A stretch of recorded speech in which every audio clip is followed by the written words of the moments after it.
In Yugoslavia, fighting continues as the UN prepares to vote on new action in Bosnia. And in Scotland, a high-tech scientific search of the legendary Loch Ness. This is NBC Nightly News, reported by Garrick Utley. Good evening. Here is the situation in Bosnia this evening and what may happen next. First of all, U.S. officials said today they expect the United Nations to approve soon, probably this week, a new resolution authorizing the use of force, if needed, to get those relief supplies into Sarajevo, but no details on specific action. In Bosnia, the International Red Cross is preparing to visit detention camps the Serbs are opening up for inspection.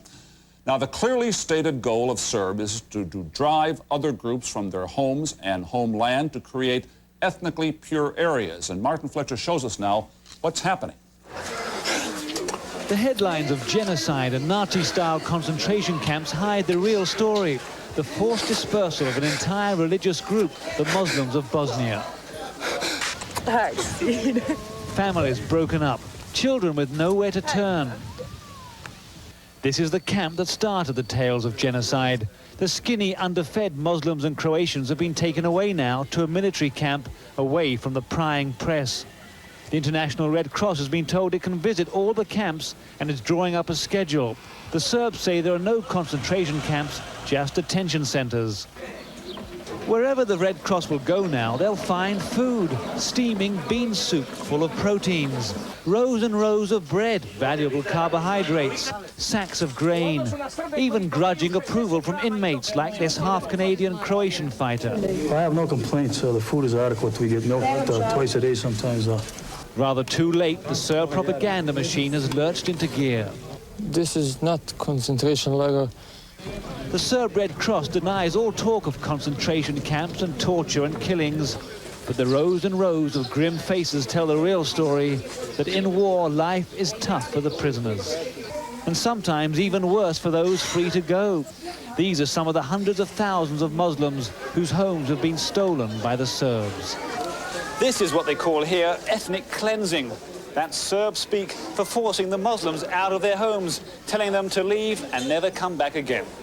1,000 people from one small village wait in this school. They're free to leave. That's what the Serbs want. They want 100% Serbs in Serbia, and they will do that. The Serbs want the Muslims to go to a new Muslim area in Bosnia, so that Bosnia can be divided up into racially pure Serb, Croat and Muslim regions. These Muslims don't want to know. All they want is peace. Martin Fletcher, NBC News, LOZNICA, Serbia. Now, all of these groups and regions may be confusing, so let's look at the map once again.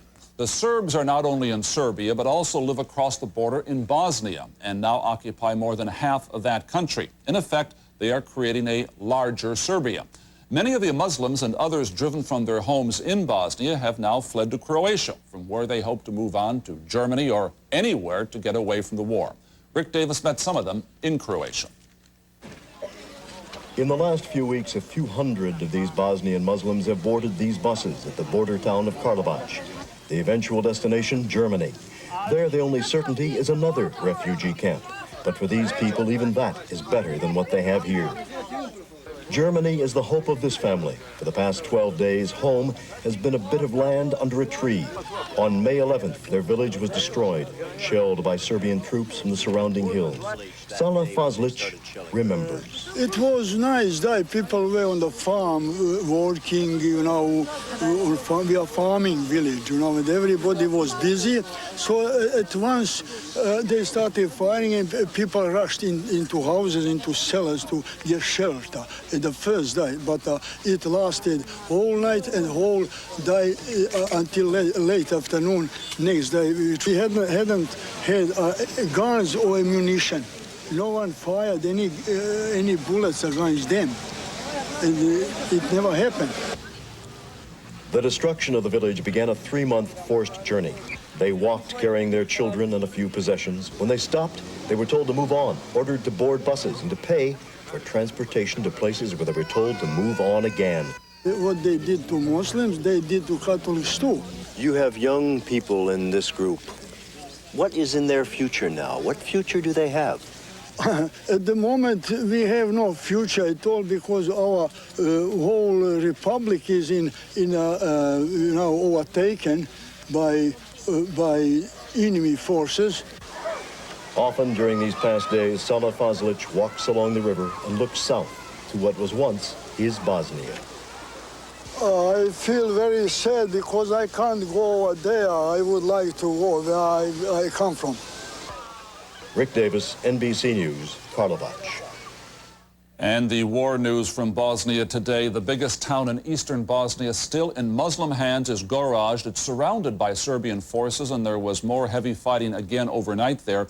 In fact, the Serbian commander was quoted today as saying that Gorazd will soon, quote, join the free cities of that region, meaning the 70,000 people in Gorazd may soon be refugees too. Well, as we cover our world this Sunday, we'll go next to Barcelona, where the Olympic Games are ending.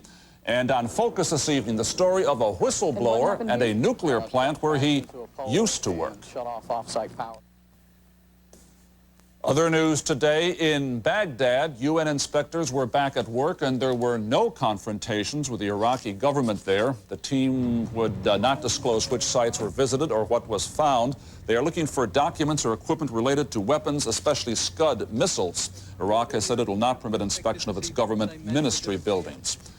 And in Kuwait, 2 U.S. Marines on joint U.S.-Kuwaiti maneuvers were killed when their helicopter crashed near that country's border with Iraq.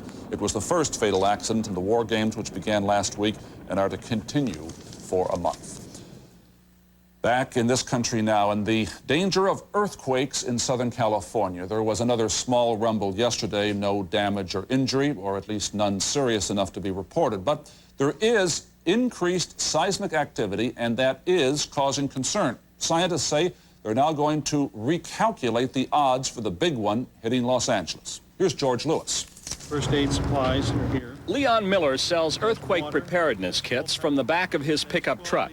He has had no shortage of customers. They're frightened. They're not sure what's going to happen if a big one shakes. It's all those aftershocks, displayed here by an experimental computer system at Caltech University, that have people nervous. Near the epicenter of the June 28th quake, the rumors are flying like crazy. Oh, I heard one today that tomorrow's the big one. That was the latest thing I heard today. And there are other rumors that scientists aren't telling everything they know because they don't want to cause panic.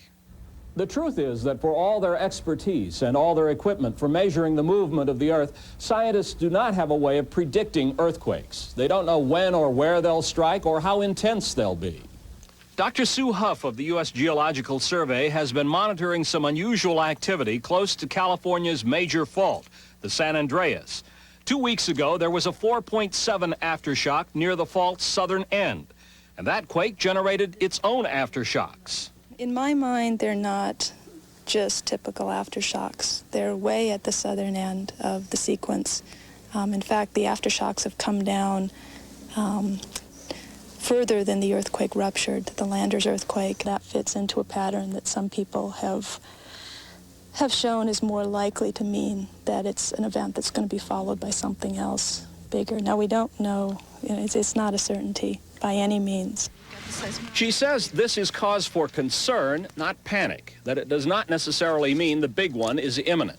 We don't want to run around and say the sky is falling because we don't know for sure what's going to happen. Though they can't predict when the big one will occur, many experts believe that all these lesser quakes and aftershocks have moved up the timetable a bit. George Lewis, NBC News, Pasadena.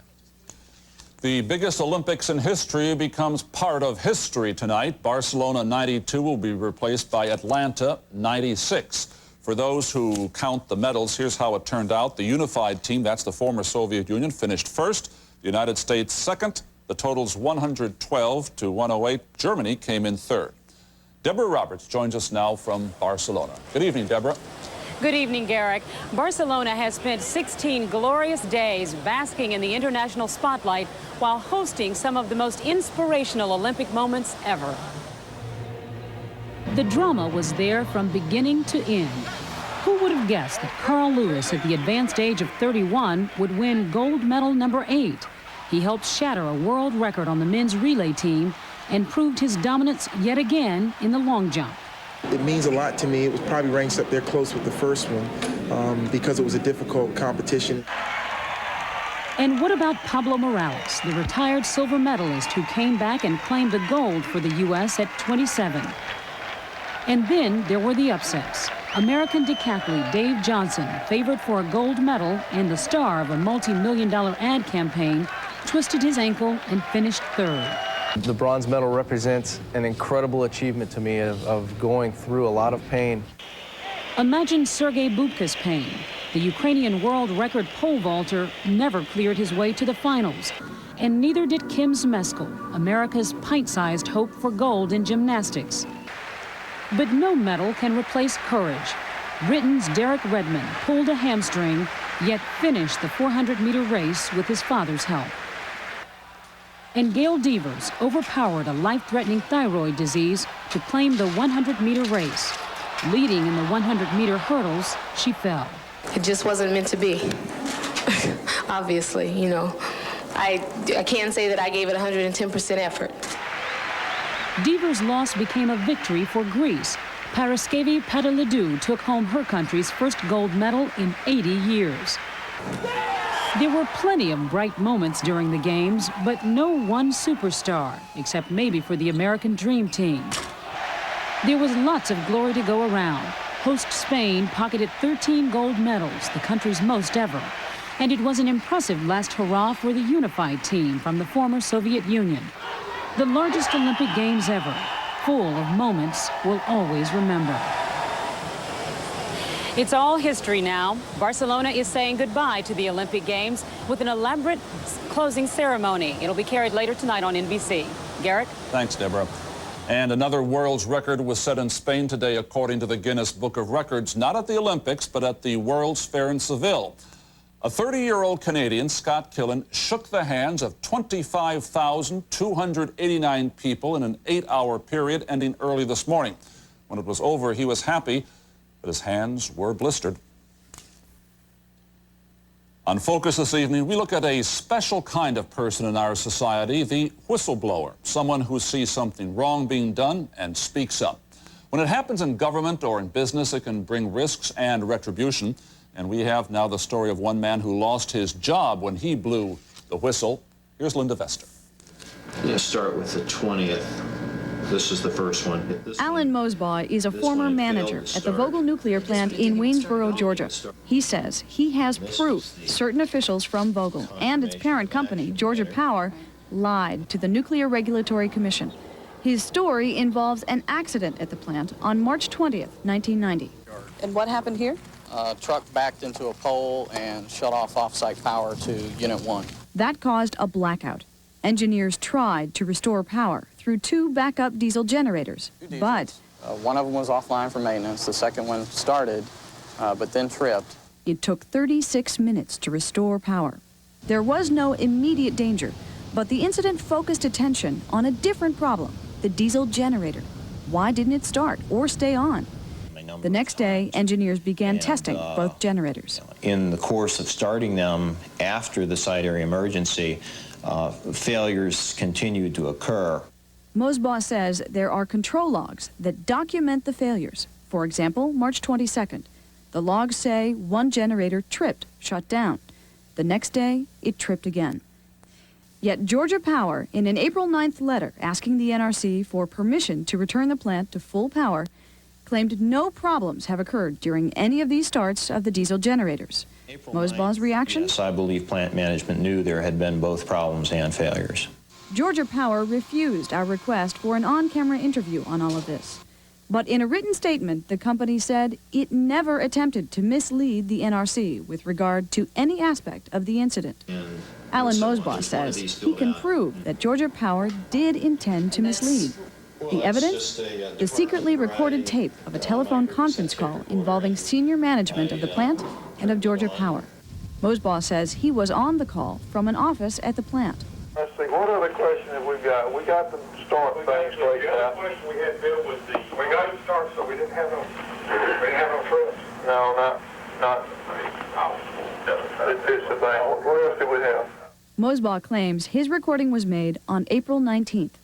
That is the day Georgia Power was drafting another letter to the NRC, repeating its claim that no failures or problems have occurred during any of these starts of the diesel generators. When the April 19th letter went out to the NRC, did plant management know about the problems with the diesel generators? Absolutely. How do you know? I told him. 5 months after the original incident, Georgia Power wrote the NRC to admit a mistake, to say that the information on the diesel generators it had sent before was in error. But by then, Mosbaugh had blown the whistle. He'd contacted the NRC. The whole affair is now the subject of a federal grand jury investigation, and Congress is interested as well. The matter does not appear to have been handled well either by the company or by NRC in the times since the event occurred. And how do things stand now? The Vogel plant is operating at full power. The diesel generators reportedly have been repaired. Alan Mosbaugh was fired for making secret recordings. He's gone to court to get his job back and is suing for damages. Linda Vester, NBC News, Washington. And next, the mysteries of Loch Ness. Scientists looking for answers. Time now for something just a bit different. Loch Ness in Scotland. There's a major scientific exploration of the loch or the lake underway, and with us in our London bureau is Ian Bishop of the Natural History Museum. Good evening, sir. I know it's not your main scientific goal, but are you going to be able to settle once and for all whether there is Nessie, the monster down there? Absolutely not. Neither our equipment nor our search methods would be adequate to do that. So what are you looking for then? Well, at the Natural History Museum, we're actually looking for nematode worms, which are not exactly exciting things, but they're small and very valuable scientifically. What kind of an expedition are you actually mounting? You've started with sonar scanning, correct?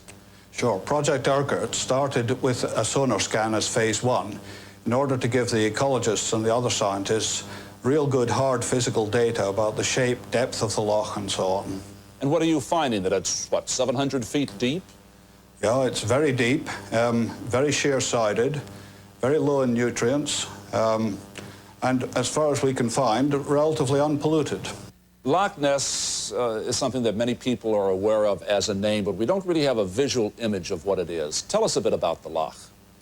Well, if you think of a great cut through the Highlands of Scotland, with sheer sides, it's 25 miles long.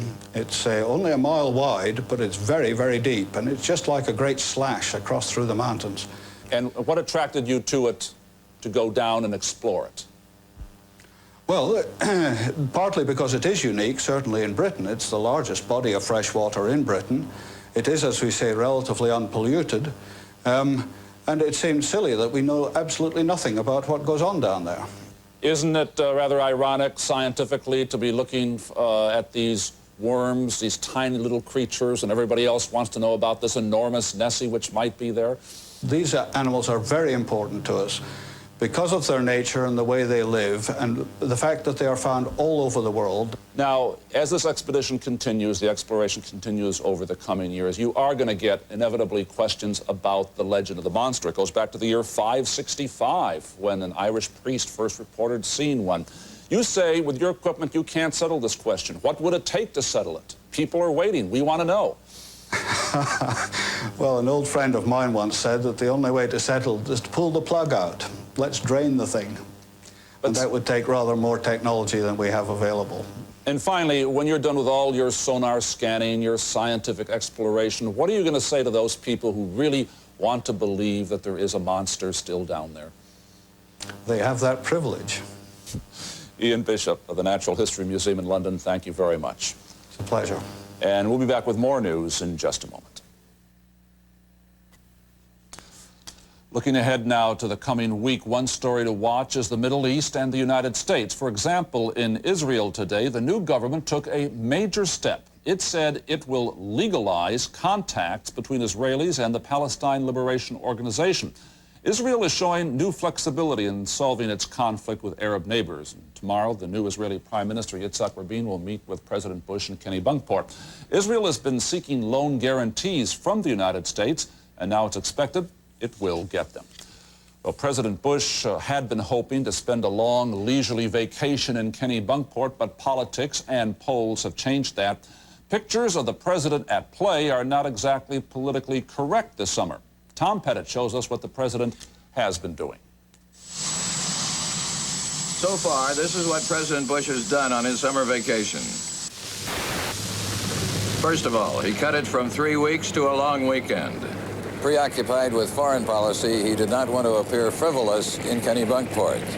But he did go out to Mabel's Lobster Claw restaurant, one of his favorite hangouts. You thought you were coming for a nice, quiet dinner, didn't you? The president did. Bush has been coming here for years, but since he became president, everything stops when he goes out.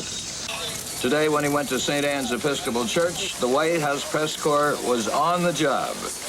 The parishioners had to go through metal detectors, Secret Service agents checking women's handbags. His neighbors even have to put up with roadblocks to isolate his house. Going right through? Yep. Okay. No stopping for pictures. Secret Service is going to let us through. So evidently he is either out on the Fidelity or he's playing golf. Not so, however. Bush has not been seen on his powerboat Fidelity. There were no athletic photo opportunities. The road is blocked entirely when the president is in view inside or outside the compound. Even if you live nearby, you can't always get to and from your own house. Visitors to Kennebunkport have become pretty blasé about it all. But I do think that the residents here enjoy the celebrityness of and the activity of him and the Secret Service being here. Actually, we were hoping he wouldn't be here this weekend. Business is down in Kennebunkport. Bush is not drawing tourists. Hotels have vacancies. President Bush can always spend his summers at this house. It's the one in Washington he's worried about. Tom Pettit, NBC News, Kennebunkport. And that is our look at our world this Sunday. Tom Brokaw will be here tomorrow. I'm Garrick Utley. Good night for NBC News.